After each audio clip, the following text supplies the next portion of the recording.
लगभग 35-40 मिनट गाड़ी चलती है। उसके बाद एक नदी आती है। नदी की चौड़ाई लगभग 30-40 मीटर की रहती है।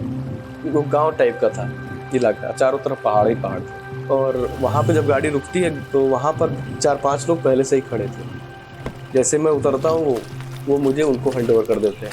फिर वो लोग मुझे कहते हैं कि आप नाव नदी की तरफ चलो।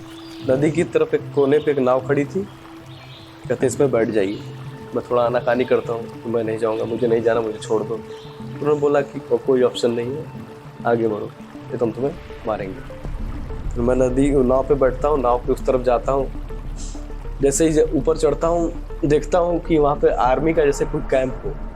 18, 19, 20 साल के लड़के आर्मी की ड्रेस पहने हुए हैं और सबके हाथों में AK-47 बंदूकें। मुझे अभी भी नहीं समझ में आ रहा है कि हो क्या रहा है, लेकिन मैंने मोबाइल फ़ोन में ये देख लिया था क्योंकि गूगल लोकेशन ऑन थी कि मुझे पता था कि नदी पार करते ही मैं म्यांमार में चला जाऊँगा। तो उसके बाद जब वहाँ म्यांमार बॉर्डर पहुँच जाते हैं तो वहाँ की म्यांमार की आर्मी आती है बंदूक गनों लेके। हम लोग वहाँ पे कुछ बोल नहीं पाते हैं।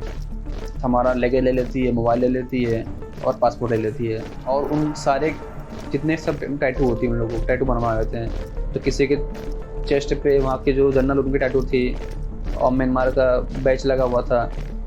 तो फिर वो इंग्लिश बोल नहीं पा रहे थे तो हम लोग को लेके चले गए अंदर। तो फिर जब अंदर पहुँचे तो हमको चाइनीज़ लेने आता है, रिसीव करने आता है गेट पे।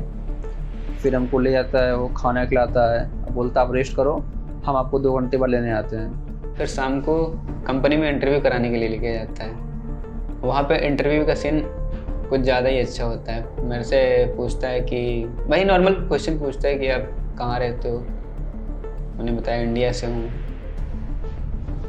और फिर पूछता है कि काम के बारे में जानते हो, क्या करना है। मैंने कहा नहीं। तो बोलता है ये स्कैमिंग करनी है, ये आपका टारगेट रहेगा और ये चीज़ें करनी होंगी।